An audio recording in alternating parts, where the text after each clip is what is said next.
Welcome to the ज्ञान academy dear aspirants. जैसा कि जानते हैं आज की वीडियो में हम the dynamic model of learner autonomy का चर्चा किया था। यूनिट 7 का एक अलग प्लेलिस्ट है, आप हमारे यूट्यूब चैनल को विजिट कीजिए, इसी ज्ञान एकेडमी को विजिट कीजिए। यहाँ पे आपको प्लेलिस्ट मिलेंगे। उस प्लेलिस्ट में unit 7 andragogy, pedagogy and assessment के हवाले से जितने भी वीडियोस बने हैं वो आपको एक साथ मिल जाएंगे। आज की वीडियो में हम डिस्कस कर लेते हैं the dynamic model of learner autonomy. Basically बहुत ही अच्छा मॉडल है और ये अलग बात है कि यूजीसी नेट में यहाँ से सवाल बारहा नहीं पूछे गए, लेकिन अच्छे कॉन्सेप्ट भी हैं और एक अच्छा मॉडल भी है। Basically the dynamic model of learner autonomy, देखिए 3-4 चीज़ें हैं इसमें आपको समझने के लिए। एक तो डायनामिक समझना पड़ेगा, दूसरा लर्नर समझना पड़ेगा और उसकी ऑटोनॉमी को समझना पड़ेगा।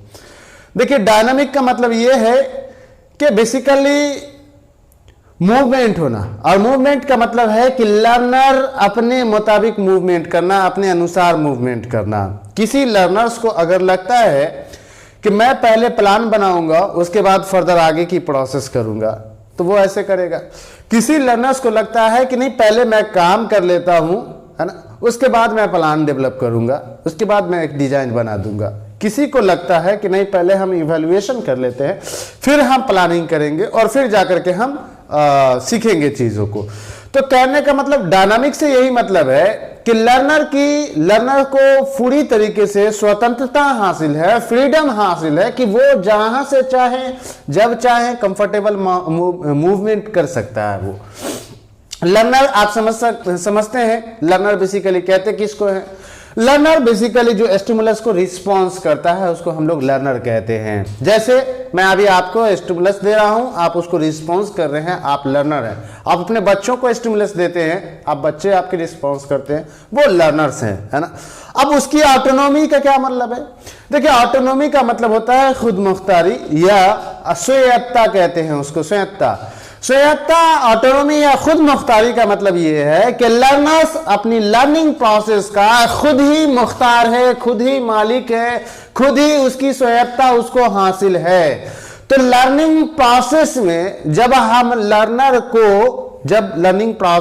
हम लर्नर्स को उसकी स्वायत्तता हम उसको दे देते हैं, उसको इस बात की आज़ादी होती है, इस बात की छूट होती है कि आप अपने अनुसार प्लान डेवलप करें, आप अपने अनुसार मूव करें एक कंपोनेंट से दूसरे कंपोनेंट्स की तरफ, आप अपनी लर्निंग को खुद ही मैनेज करें ताकि सेल्फ डायरेक्टेड लर्निंग हो सके। तो बेसिकली जो लर्नर ऑटोनॉमी है वो हम सेल्फ डायरेक्टेड लर्निंग के लिए लर्नर्स को जो फ्रीडम, जो चॉइस, जो आज़ादी हम उसको प्रोवाइड करते हैं ताकि वो अपनी मर्जी से, अपने हिसाब से, अपने कंफर्ट जोन में अपनी स्ट्रेंथ और वीकनेसेस को देखते हुए फैसला ले और सीखे चीजों को। इसी को हम लोग लर्नर ऑटोनॉमी कहते हैं। बेसिकली ये जो लर्नर ऑटोनॉमी है ये इतना आसान नहीं है, ना ही इतनी सी बात है। बात तो ये समझने के लिए इतनी सी बात काफी थी, बट सवाल ये है कि लर्नर ऑटोनॉमी कब दिया जाएगा बच्चों को? क्या आप 6th और 4th क्लास के स्टैंडर्ड के बच्चों को लर्नर ऑटोनॉमी दे देंगे? क्या 7th और 8th के बच्चों को आप लर्नर ऑटोनॉमी दे देंगे? आपको लगता है कि इन बच्चे अपनी लर्निंग प्रोसेस को मैनेज कर पाएंगे? तो बेसिकली लर्नर ऑटोनॉमी जब हम प्रोवाइड करते हैं तो उसके लिए हम कई चीज को देखते हैं।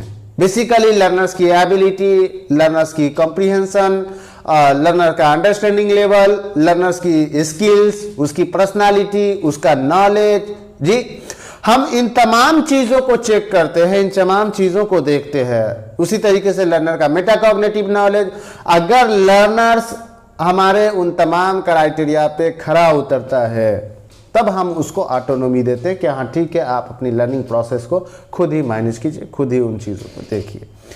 तो कहने का ये मतलब है भाई कि जो लर्नर ऑटोनॉमी है वो यूं नहीं कि कोई थिंग्स है, कोई ऑब्जेक्ट है, बस बच्चों को दे दिया। नो, बच्चे की मैच्योरिटी लेवल, बच्चे की एबिलिटी, बच्चे की कैपेसिटीज वगैरह वगैरह सबको देखना पड़ेगा। और अगर बच्चे उन सब में खरे उतरते हैं तभी जाकर के हम उनको लर्नर ऑटोनॉमी देते हैं, अदरवाइज लर्नर ऑटोनॉमी ऐसे नहीं पड़ता।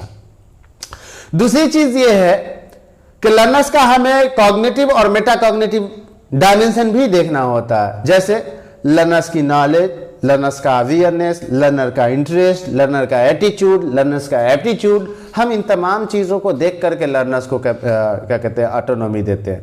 उसी तरीके से लर्नर का अफेक्टिव डोमेन का जो कंपोनेंट्स है, जैसे फीलिंग हो गए, इमोशंस हो गए, है ना, विलिंग हो गए, मोटिवेशन हो गया, हम इन चीज़ों को भी देखते हैं कि लर्नर क्या फील कर रहा है ना, उसकी इमोशंस क्या है बेसिकली, है ना, फिर उनमें विलिंगनेस है या नहीं है, मोटिवेशन उनमें है या नहीं है, उसके बाद हम उसको ऑटोनॉमी देते हैं। फिर फर्दर जब हम आगे बढ़ते हैं तो फिर हम एक्शन ओरिएंटेड कंपोनेंट्स देखते हैं, यानी साइकोमोटर डोमेन देखते हैं। साइकोमोटर डोमेन में हम ये देखते हैं कि लर्नर्स के पास स्किल है कि नहीं जी, उसके बिहेवियर में फ्लेक्सिबिलिटी है या नहीं है, बिहेवियरल रिप्रेजेंटेटिव है उसका या नहीं है, डिसीजन मेकिंग की एबिलिटी है लर्नर के पास कि नहीं है। हम इन तमाम चीज़ों को देख करके फिर हम उसको क्या करते हैं, क्या कहते हैं कि हम उसको ऑटोनॉमी देते हैं। उसी तरीके से हम सोशल कंपोनेंट्स भी देखते हैं लर्नर का, कि लर्नर क्या चीज़ों को निगोशिएट कर पाएगा, चीज़ों को इन्वेस्टिगेट कर पाएगा, इंक्वायरी कर पाएगा। उसको अगर हम फुर्सत देते हैं, अगर हम उसको ऑटोनॉमी देते हैं, तो क्या आपको लगता है कि लर्नर जो है कि अपनी लर्निंग प्रोसेस को माइनस कर लेगा? तो बेसिकली हम जब लर्नर की ऑटोनॉमी की बात करते हैं तो हम इन चारों डायमेंशन को देखते हैं, cognitive and metacognitive knowledge of the learners, है ना, उसी तरीके से affective domain of the learners, उसी तरीके से एक्शन ओरिएंटेड या साइको डोमेन या कॉग्निटिव डोमेन ऑफ लर्नर, है ना, और उसी तरीके से social components of the learner. ये चार चीजों को हम देखते हैं। अगर हमें ये संतुष्ट करता है बच्चों की ये चार क्राइटेरिया कि बच्चे को लर्नर ऑटोनॉमी दी जा सकती है और वो अपनी लर्निंग प्रोसेस को मैनेज कर सकता है, तभी जाकर के हम उसको क्या करते हैं, लर्नर ऑटोनॉमी प्रोवाइड करते हैं, तभी हम उसको लर्नर ऑटोनॉमी देते हैं। दूसरी चीज ये है कि लर्नर ऑटोनॉमी गुड्डे गुड़िया का खेल नहीं है कि बचपन में आप लर्नर ऑटोनॉमी दे देंगे। लर्नर ऑटोनॉमी देने के लिए आपको मैंने ये चार कंपोनेंट्स बताए हैं, आपको चार डायमेंशन बताए हैं, आप ये देखेंगे तभी आकर के आप लर्नर ऑटोनॉमी देंगे। इट मीन्स ये कि लर्नर ऑटोनॉमी हायर एजुकेशन की चीज है, ना कि बच्चों की चीज है, क्योंकि बच्चे अपनी लर्निंग प्रोसेस को मैनेज नहीं कर पाएंगे, अभी उतनी उनकी समझ नहीं है, अभी इंटेलेक्चुअल एबिलिटी उनकी डेवलप कर रही है ना, तो इसलिए हम इस लर्नर ऑटोनॉमी का इस्तेमाल हायर एजुकेशन में करते हैं। आप इस मॉडल को गौर से देखिए, फिगर में आप इस मॉडल को गौर से देखिएगा, इसके कंपोनेंट्स भी आपको याद करने हैं, और एक चीज यहां पे गौर से देखना है आपको इस मॉडल में। देखिए इस मॉडल में जो फिगर आपको दिख रही है, इस फिगर में सबसे ऊपर में लिखा हुआ है मैनेजिंग माय ऑन लर्निंग। कोई लर्नर है जो अपनी लर्निंग को मैनेज करना चाहता है। कोई लर्नर है, सबसे ऊपर में देखिए, कोई लर्नर है जो अपनी लर्निंग प्रोसेस को मैनेज करना चाहता है जी, सबसे ऊपर में। इसके बाद आपको कई सारे कंपोनेंट्स दिखाई दे रहे होंगे, जैसे cooperating, planning, evaluation, materials, methods, है ना, उसी तरीके से मॉनिटरिंग, है ना, ये कई कंपोनेंट्स आपको दिख रहे होंगे। और सबसे नीचे में अगर आप देखिएगा तो तीन कंपोनेंट्स दिख रहे होंगे, एक मोटिवेटिंग माई सेल्फ, दूसरा डीलिंग विद माई फीलिंग्स, और तीसरा स्ट्रक्चरिंग नॉलेज। अब क्या है इस मॉडल, ये मॉडल क्या बताता है, यही dynamic model of learner autonomy. इसमें गौर से कंपोनेंट्स को देखिए। एक तो याद रखिएगा, कंपोनेंट्स आपको याद रखने हैं। हो सकता है कि कंपोनेंट्स पूछा जाए कि लर्नर ऑटोनॉमी के, dynamic model of learner autonomy के कंपोनेंट्स क्या है, तो कंपोनेंट्स पूछा जा सकता है, और कंपोनेंट्स के बाद आपको ये चीजें पूछी जा सकती है। तो इसमें क्या है कि मैनेजिंग माय ऑन लर्निंग है, मैं अपनी लर्निंग को मैनेज करना चाहता हूं, और इसके लिए हमारे पास कंपोनेंट्स है। आप इसमें गौर से देखिए, एक कंपोनेंट्स दूसरे कंपोनेंट से रिलेटेड है। इस कंपोनेंट्स के दरमियान कोई सीक्वेंस नहीं है, कोई सीरियल नहीं है। आप इस फिगर को गौर से देखिए, कोई सीक्वेंस और कोई सीरियल नहीं है, सिवाय इसके कि मैनेजिंग माय ऑन लर्निंग सबसे ऊपर रहेगा। इसके अलावा के जो कंपोनेंट्स है, इसमें कोई कंपोनेंट्स, कोई सीक्वेंस नहीं है। लर्नर की मर्जी, लर्नर से जहां से एंट्री करना चाहे वो एंट्री कर जाए, यानी जिस कंपोनेंट से वो अपना फंक्शन करना शुरू करे वो करे, और जहां से वो चाहे गेम को क्यूट कर जाए, जहां से चाहे वो लर्निंग प्रोसेस को रोक करके बाहर निकल जाए। तो बेसिकली अब इसमें लर्नर्स क्या करेगा, खुद ही अपने आप को मोटिवेट करेगा, क्योंकि ऑटोनॉमी उनको दे दी गई है, और वो अब खुद ही लर्निंग प्रोसेस को मैनेज करेंगे। चूंकि आपने ऊपर में देखा ना, ऊपर में देखिए मैनेजिंग माई ऑन लर्निंग, मैं अपनी लर्निंग को खुद ही मैनेज कर रहा हूं, खुद को मोटिवेट कर रहा हूं, मैं अपने आप की फीलिंग से खुद ही समझ पा रहा हूं जी, खुद ही को समझा पा रहा हूं, डीलिंग विद माई फीलिंग, और स्ट्रक्चर दे रहा हूं नॉलेज को। जो नॉलेज कंस्ट्रक्ट हो रहे हैं, जो नॉलेज सीखे जा रहे हैं, मैं उनको स्ट्रक्चर दे रहा हूं। तो there is no hierarchy among the components of dynamic models of learner autonomy. Learner autonomy के जो कंपोनेंट्स है उनके बीच, उनके दरमियान कोई सीक्वेंस नहीं है। लर्नर्स की मर्जी, लर्नर्स जहां से चाहे वो एंट्री मार दे और जहां से चाहे वो बाहर निकल जाए। इसी को कहते हैं dynamic model of learner autonomy. अब इसमें देखिए dynamic model of learner autonomy basically हर कई कंपोनेंट्स हैं, जैसे ये हमने आपको बताया, प्लानिंग है, इवैल्यूएटिंग है, क्या कहते हैं कि कोऑपरेटिंग है, मॉनिटरिंग है, ये तमाम चीज़ें हैं। अब इसके लिए कहना क्या पड़ेगा बेसिकली कि अब हमको ये जो आपका dynamic model of learner autonomy है बेसिकली ऐसा ही नहीं होगा।